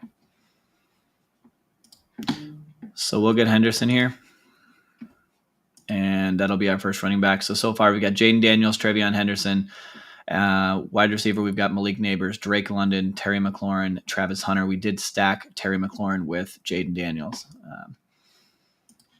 If you don't do a lot of best ball drafting or not really familiar with it, one of the things that I'll tell you is that week 17 is all that matters is kind of a phrase that people use to kind of talk about, if you want to win $2 million, week 17 is all that matters. You want to know who's playing that week. You want to have the stack. You're playing your draft. You have to draft like you're right. Draft like it's what you needed.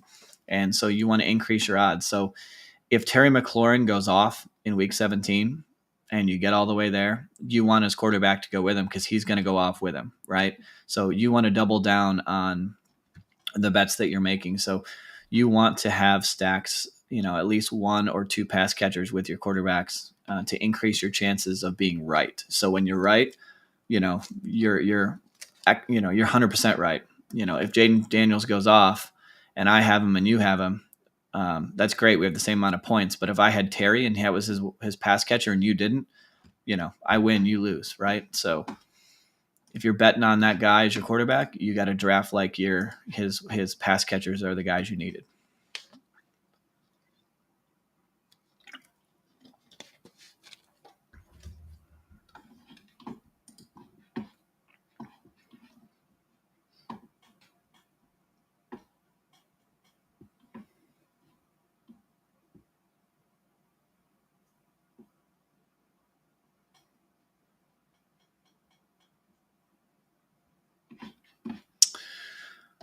All right, Jacoby Myers goes.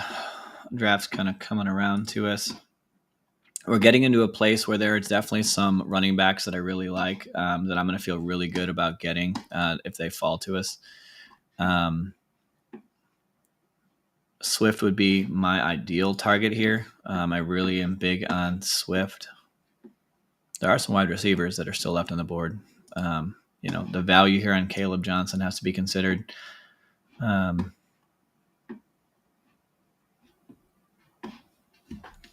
He's dropping so much. Am I missing something? I don't feel like I am. I haven't seen any news out there that's negative on him. It would be great if he fell to us. I mean, no, he goes at 79. That would have been really strong value here. So we can go Laporta, a Green Bay share. I do feel like we need another running back, but we'll just take the ADP value. 74 ADP, getting him at 81 doesn't feel bad. So Laporta will be our first tight end. And we'll try and grab some more running back here, maybe at 88. Running back's probably the position that I feel like you can make up the most by volume because you only need to start two when you're doing best ball drafts. And, with injuries pile up at the running back position, so it feels like a position where you can find value later in drafts that it's harder to do with wide receiver and other positions. And that's why you hear this draft strategy of zero RB being so popular the last couple of years.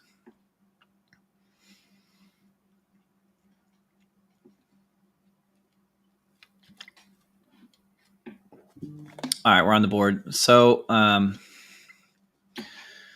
it's really hard not to take, these guys. We're just going to continue to take ADP, and we'll see how it plays out. We'll take Matthew Golden. He'll be our fifth wide receiver. I have no problem with that. First round draft capital on an offense, it's pretty good. They may want to throw a little bit more. We could see, him be a little healthier now because he had that Achilles injury, last year in Jordan Love. So maybe he'll throw more, be a little more mobile. He may become their number one automatically. And so it's worth taking a shot at a guy like that. So far we've got Jaden Daniels, Travion Henderson. We've got Malik Nabers, Drake London, Terry McLaurin, Travis Hunter, Matthew Golden, and then Sam Laporta as our tight end. So pretty solid and even draft. We're a little behind at running back, but that's okay because we can make up the running back space in just a little bit. We'll make it work. This may not be my favorite team, but I do feel strong, and it's a lot easier to make up, like I said, at running back than it is at wide receiver.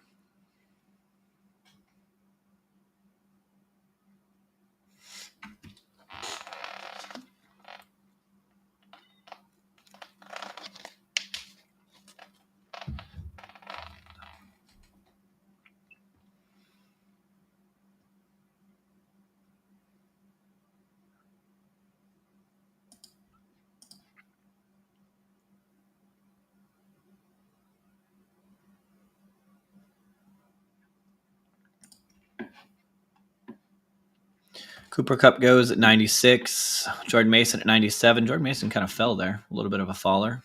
Mark Andrews, 98. Let's see what's going to kind of become available to us. There is a little bit of a stretch of players here that, if we're going to look at some of these running backs, we kind of need to get into some of them for sure down here. These are all fine picks for me. I don't have any issues with them whatsoever.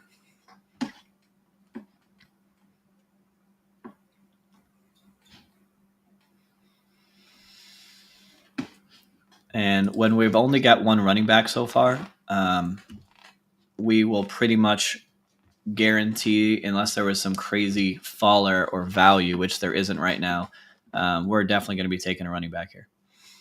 And probably with our next two picks.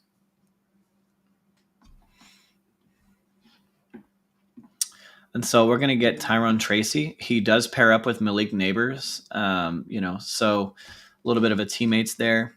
Nothing wrong with that.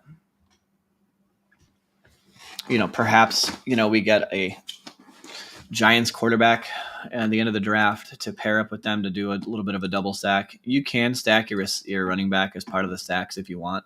It is proven, and data shows that, that's not a bad way to go. Nothing wrong with it when you do it. I'm not saying that I go, that's not something I force. I'm just not upset if it happens that way.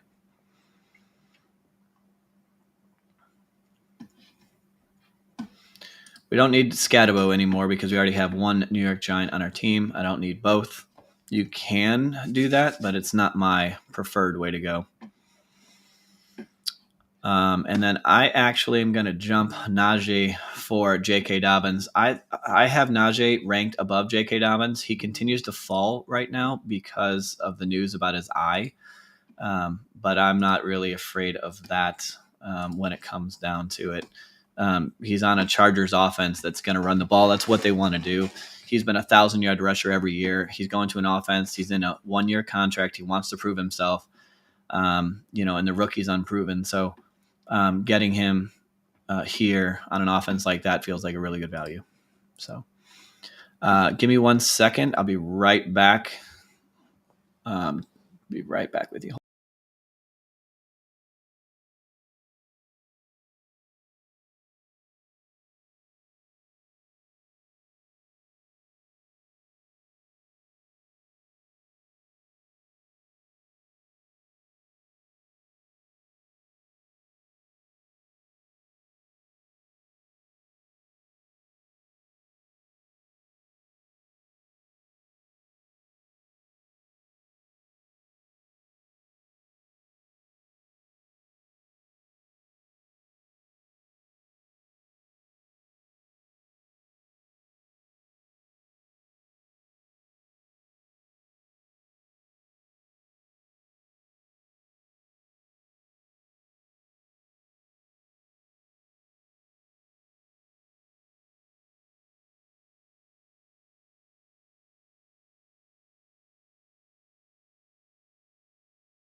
All right.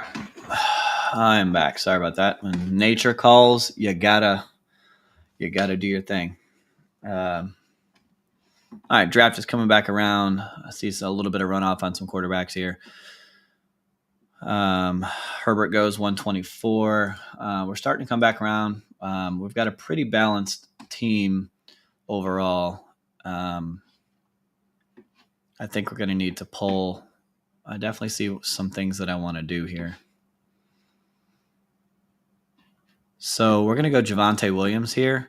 Dallas running back, a little bit of risky, but he's on a good offense. He is another year removed for his injury. Could be a really good value.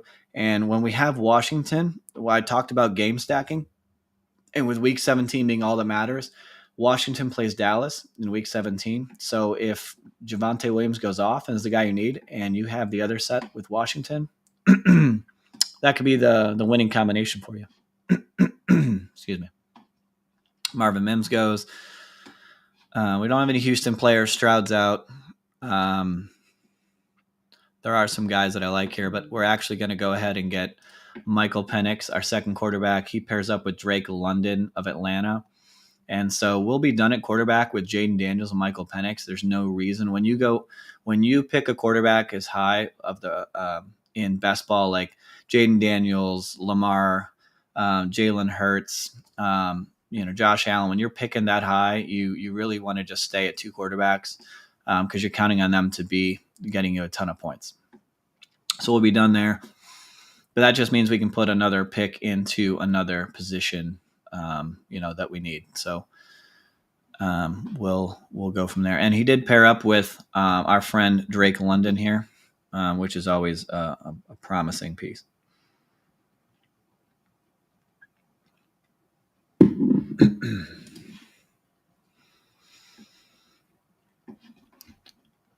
Just for fun, let's take a look at Javonte Williams, and I'll give you a little bit of stats on him last year when he kind of came back. Does he have the ability to be a good player? Absolutely. He only had 5 games last year where he was over 57% snap percentage. And even that, he never exceeded 70% except for once. And Dallas may use him way more than that if he proves he's healthy. On those games, he had a overall running back 5 finish, a running back 12, a running back 11. So he had some finishes where he's shown he's still got a little bit of juice.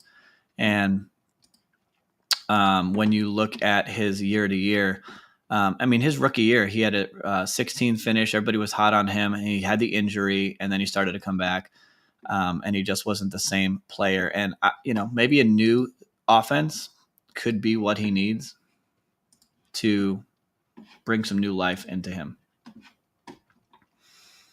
All right.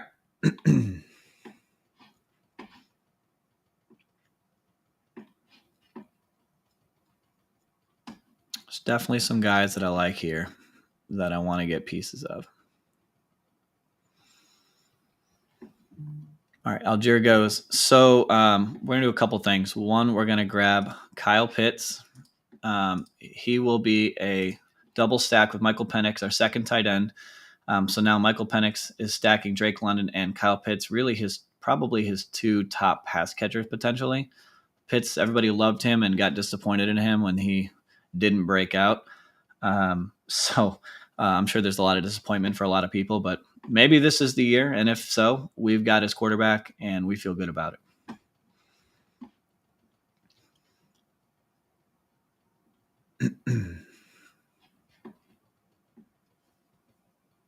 Sam Darnold goes, Cam Ward goes, a little bit of a run on quarterbacks here. And then we want Austin Eckler. If this pans out the way we planned, he is the pass catching running back for Washington, and he will be another piece of a stack with Jaden Daniels. So it feels really nice. So this team feels really good to me. So far, we've got Jaden Daniels, Michael Penix, a quarterback, Trevion Henderson, Tyrone Tracy, Najee Harris, Javonte Williams, Austin Eckler at running back, Malik Neighbors, Drake London, Terry McLaurin, Travis Hunter, Matthew Golden at wide receiver, Sam Laporta, Kyle Pitts at tight end. We did pair Pitts and London with our quarterback, Michael Penix. Jaden Daniels pairs with Terry McLaurin and does have a piece because he has Austin Eckler there, who is the pass catching back in that offense. So feels really good. We do have a bring back in Dallas because Javonte plays Washington. So there's a little bit of a week 17 bring back there. We don't have the bring back in Atlanta right now because we don't have any Rams, and they play the Rams in week 17.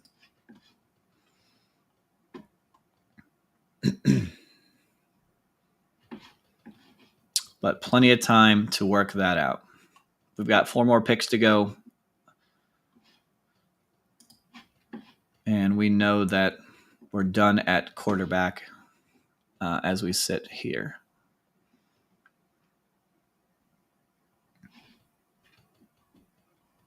We could get a third tight end. I don't feel like we need to, but we could. 1, 2, 3,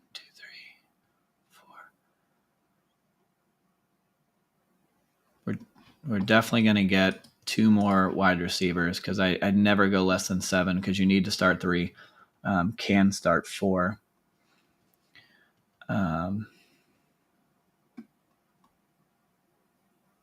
So I think that's probably what we're going to do is we're probably going to get 2 more wide receivers, a tight end, and a running back is what I'm going to feel like we're going to do here.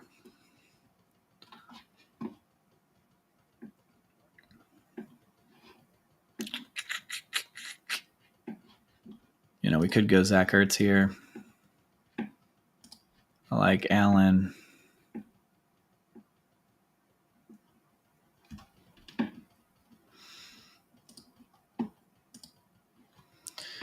I'm just kind of clicking on guys that I feel like are good values where they go. You know, you kind of take some shots down here when you're getting to the bottom of the draft. This is the type of area where you can scroll down and, you know, do some things that you may not normally do. You know, take some chances on guys. Or take Zach Ertz. Third tight end, didn't need him, but I don't hate it because, again, we're pairing him up. We're stacking with Jaden Daniels. With this 3 tight ends, you can only start 1. But I do think the values we got, you know, we kind of got them at ADP here just after. They felt good. It means we're going to get some consistent points out of the tight end position, and that's a pretty good way to draft.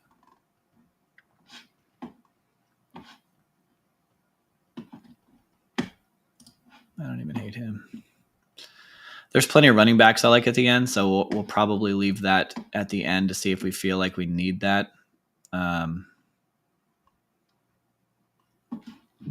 I think what we'll do here is we will take, I mean, Douglas, what a faller. I mean, 168 and he's here. I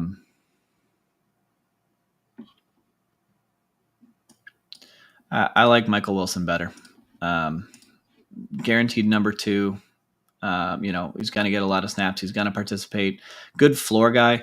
He has some upside in an offense that could be better this year. And he is the number, you know, you've got, you know, your big 2 when you talk about Trey McBride and Marvin Harrison is kind of the big 2, but he's there. He had a good action last year.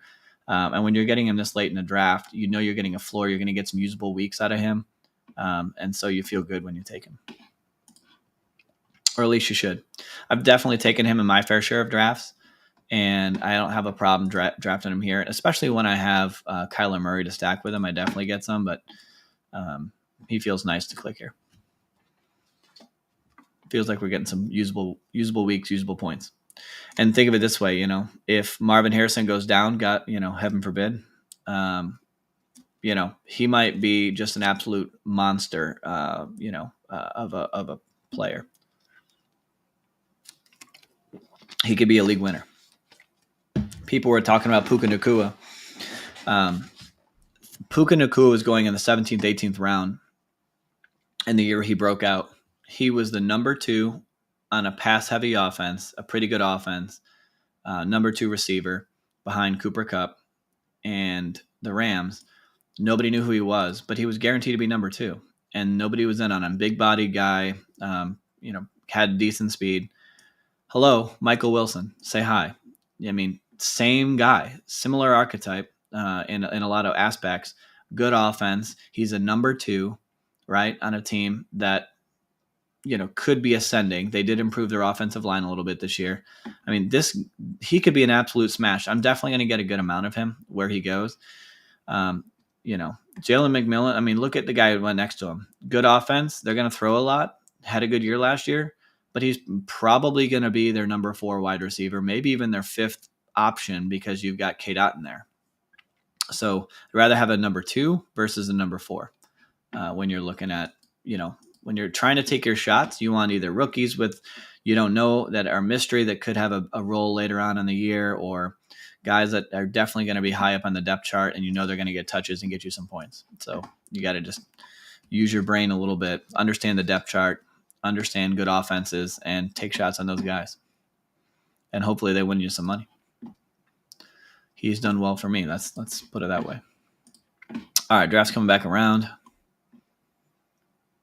I did say that, we'd like to get a little bit of some Rams in here to give us some correlation with Atlanta and the Rams in week 17. So just for that reason, we'll probably get Tutu Atwell. He'll be the wide receiver 3, most likely on that offense. Has spike week potential. He is a fast receiver. Did get 62 targets last year. No touchdowns, but he had 562 yards. He's been going up every year, and they expect him to see increased snaps as the camp chatter. I wouldn't put too much stock into it, but he's got some, rhythm with Matthew Stafford already. They've played together for a while, so, he could be a good choice there.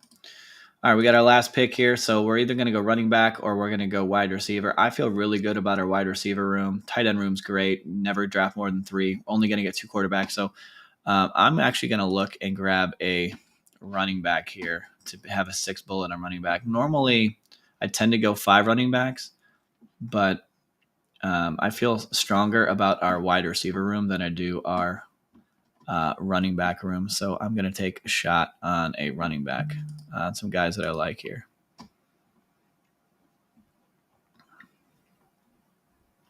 Not a ton of guys left that I like. I'll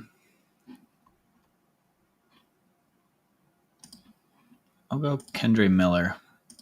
He's healthy. You've got an offense that could get a little bit better. Newer offense. It's in a dome. If he stays healthy and earns his snaps, maybe he's the guy that you need. Who knows? Just a shot in the dark. You're just hoping for the best. So we're all done here with this one. So we've got a 2-6-7-3 draft. Jaden Daniels, Michael Penix, a quarterback. Running back, Travion Henderson, Tyrone Tracy, Najee Harris, Javonte Williams, Austin Eckler, Kendre Miller. Wide receiver, we have Malik Neighbors, Drake London, Terry McLaurin, Travis Hunter, Matthew Golden, Michael Wilson, Tutu Atwell. And then at tight end, we have Sam Laporta, Kyle Pitts, Zach Ertz. We did pair up Zach Ertz, Terry McLaurin, and Austin Eckler to all stack with Jaden Daniels. Michael Penix, we have Drake London and Kyle Pitts stacked up.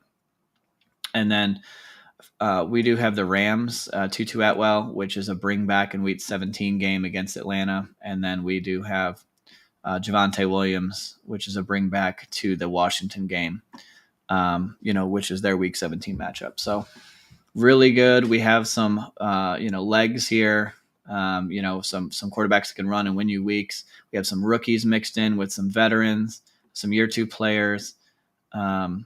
We've got some guys with upside for sure that, may probably haven't even hit their peak. We've got a couple of really interesting rookies that came out of this draft that could be just great picks, super talented guys, round 1 picks that their teams are hyped about. So really like how this one turned out.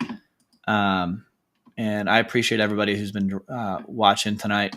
So real quick, what I'll do is I did talk about this at the beginning. This was going to be a little bit about running backs and where I'm at and who are my guys. So let me go into completed drafts. You'll see that I've drafted a bunch of teams already. When you look at, I'm at 336 so far, total teams drafted in,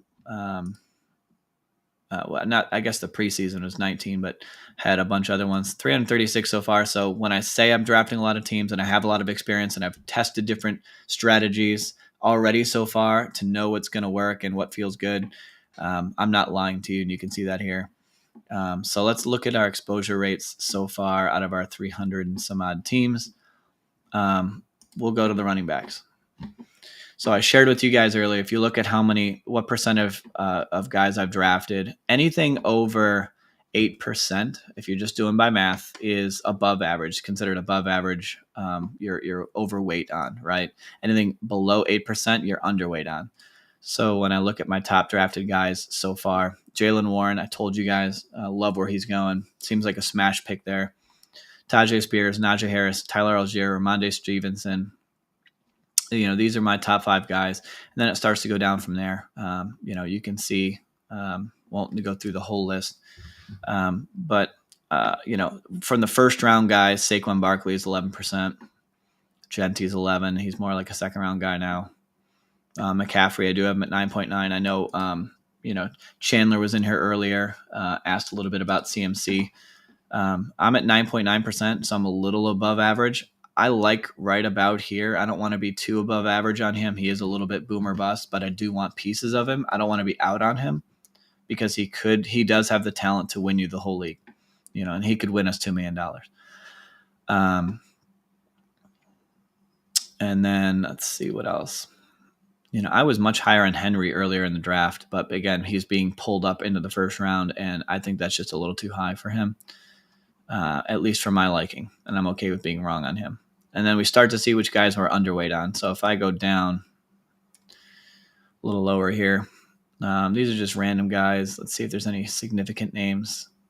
Bucky Irving, only 2.2% of drafts. I'm very underweight on Bucky Irving. Some people would tell me I'm way wrong about him, and that's fine.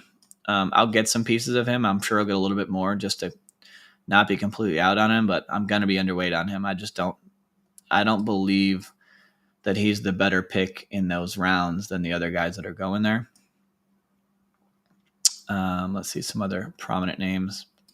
There's RJ Harvey. I mentioned him. I get him at times, but I'm underweight on him. I don't think his talent is as good as they say. Tony Pollard. If I'm in on Tajay Spears, I'm obviously a little lower on Tony Pollard. I'd rather get Spears where he goes in the draft than Pollard where he goes. There's just other guys where he goes at ADP that I'd rather have than Tony Pollard. James Cook. I probably need to get a little bit more of him than what I've got. This is a guy that if I'm going to force getting more of, because I do like him and I'm definitely underweight on him, is Chase Brown. I at least want to be 8% or so in Chase Brown. So that's a guy I definitely want to get more of as time goes on. And I'll force it if I have to. Bijan, it's first round guy. With these guys in the first round, if you don't get picks early enough to get them, that kind of dictates your, it's not that I don't like him. It's just that, it's based on where he falls in the first round and what picks you get. Hampton, I'm getting more of him, 7.4. I want to be overweight him, so I want to be more in the 10, 11% range at least on him, so I'm going to probably get more of him.